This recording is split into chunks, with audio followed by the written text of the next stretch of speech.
When entering a restaurant, it's important to ask the hostess to do what you need to do as far as assistance, asking for her elbow, asking for her to let you know if there's anything in your way, steps or hanging objects that you need to be aware of. Also, letting her know to put your hand on the chair so you're in control of where the chair is and you're able to clear the chair and make sure there's nothing on the seat. It's important to remember that you're in charge of from where your shoulders are to the end of your fingertips. So using trailing technique to trail around the tabletop and find out what's in front of you, including your table setting, your knives and forks and spoons, as well as the salt and pepper shakers, sugar bowl, even the menu that may be on the table. So using your fingers to trail around slightly and find what's in front of you, remembering to use spoken communication if needed, ask the waitress what's available on the table that you're not able to find. When trailing around the tabletop, the reason for doing that mostly is to orient you to what is on the table so that you don't accidentally bump something or knock a water glass or a wine glass over. When your food does arrive and it's on the plate, you do the same kind of thing, finding your food on the plate using your knife and your fork. When you pick up the knife and the fork, you use the knife to locate what's on your plate. First, use the fork to rub against the knife and find the sharp side down, and then you use your knife and fork to locate the food that's on the plate. After you've done that, it's a good idea to use the backup technique, which is where you use the knife and you kind of use it as a wall to prevent anything from falling off the plate and onto the table. So the knife is backing up everything so it prevents falling off the plate. And then you use the fork kind of to scoop into the backup wall and then to your mouth. When you are locating and eating the food on the main plate, it's always important to have two utensils. Mostly, one is used to give you a reference point. Like I said, the backup technique, the knife is used as a wall to sort of protect food from falling off. Also, when you're using a spearing technique where you're using the fork to poke into food, the knife is used to judge how much food is actually on the fork. So when you spear into the food, then you use the knife to check out the size of what you put on the fork before you place it into your mouth, because sometimes you spear into it and you have way too much or actually not anything at all on the fork. So the knife acts as a method of knowing, a tactile method of knowing exactly what's on the fork before bringing it to your mouth and prevent spilling all over the place again. When cutting a meat substance on your plate, you use both. Again, you use the knife and fork again. When you're anchoring the meat, you use your less dominant hand to anchor with the fork, and then you use the knife to cut. You judge the size based on where the fork is and using the knife to feel around the size of the meat. And then you use the fork to anchor it and the knife to cut into the meat. And one of the things that is important to listen for is that you hear the plate with the knife, so you know that you've actually got through the meat to the plate, so you know you've got all the way through. After you put the fork in and you cut into the meat, using your fork and your knife to judge the size of the piece that you've cut, so that it's a bite-sized piece, not a great big old piece. And feeling around with the knife helps you know how big the piece is before you're lifting it up to your mouth. When you're cutting meat with a steak knife, it's important again to use the knife in your stronger hand. In my case, it was the right hand. And using your left hand to anchor, your less dominant hand to anchor. Cutting with a steak knife is the same, cutting into the meat. Once you hear the knife hit the plate, then you know you've got all the way through it.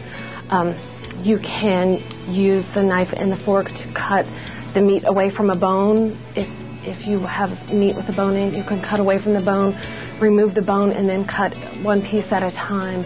And then judging again with the size, with the knife to feel the size of the piece before you put it into your mouth and know that it's a reasonable size. Using your knife and fork as a means of seeing how much food is still on your plate and pushing it to the center after eating 3 or 4 bites to remember to push to the center of the plate so there isn't things falling off the sides. Push to the center and then start again with your fork and your knife cutting pieces of meat again. It's really important to use these skills every day. Practice every time you go someplace, every time you eat at home. Not to use it as just something you do when you're out, because if you're not practicing and using it all the time, you won't do it and it won't become second nature. It's important that every time you sit down that you have two utensils, whether it be a knife and a fork for cutting things, or a fork and a spoon for side dishes of vegetables, coleslaw or green beans. It's important to bring the side dish close enough to you on your dominant side that you're able to reach it easily. Again, using two utensils, a fork and a spoon, so you're not sticking your fingers into the food. The spoon is used to push onto the fork. Rather than using your fingers to push onto your fork, you use the spoon to push onto the fork and then kind of scoop it onto the fork and then into your mouth rather than using fingers. Again, using the pushing to the center techniques to prevent things from falling out on the sides. For side dishes such as coleslaw, you're able to use the spoon as your dominant utensil, and you can use the fork to push onto the spoon. Using two utensils to prevent using your fingers, but it's okay to use the spoon on a side dish such as coleslaw and use the fork as the pusher onto the spoon. Remembering to push to the center of the dish so you're not having food falling out on the sides as well. Some vegetables like green beans are speared either on the main dish or in a side dish. It's always important to have another utensil to check the size of what you've speared. Sometimes when you spear into green beans, you get just one or two, and sometimes you get a whole lot. So it's important to either use the spoon as your second utensil on a side dish or use the knife as the second utensil on your main dish to check the size of how much is on the fork and judge from the tactile feeling before putting it into your mouth. On a side dish such as broccoli spears, again using two utensils, the knife and the fork. You use the knife to cut in your dominant hand and use the fork to anchor what you're cutting. It's okay to cut the whole thing up and then switch your fork to your dominant hand and use the knife for backup and use the backup method to get the food to your mouth without spilling. Again, using the push to the center technique to make sure food isn't falling off the sides of the plate. On desserts, it's also important to use two utensils. It can either be the fork or the spoon in the dominant hand. On a piece of cake, you can use either one and have the second utensil be the pusher. You can use the fork to cut into it and the spoon to push onto the fork. Or the other way around, you can use the spoon to eat with and use the fork to push it on.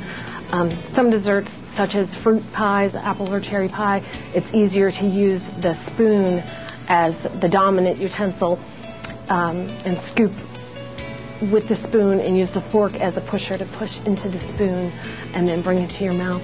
Again, with desserts, a lot of times the dessert fills up a great part of the plate that it's on, so it's important to check the sides of the plate to make sure you don't have food spilling off the sides. So pushing to the center is important, especially on a little tiny dessert plate. Because there are very few blind people in the world, I feel like it's a really important thing that when I'm out, I don't want to call attention to myself by making a terrible mess when I'm eating. It's important to me that I'm able to go out with my family and my friends and feel comfortable and confident. And the only way that I've reached the point that I am at now is by practicing. And practicing no matter where I am, whether I'm at home or out, it's important for me to know that I'm okay, that I can order my food and I can eat my food successfully and not have to worry about making a mess. It's also important to me to know that I look okay, that people are not going to look across the restaurant and say, oh, look at that poor blind girl, she's making a terrible mess. I know that through the practice and the skills that I have, I can sit in a restaurant and feel just like anybody else, and I don't think that anybody would recognize that I am a person with a visual impairment just merely by looking at me, and certainly not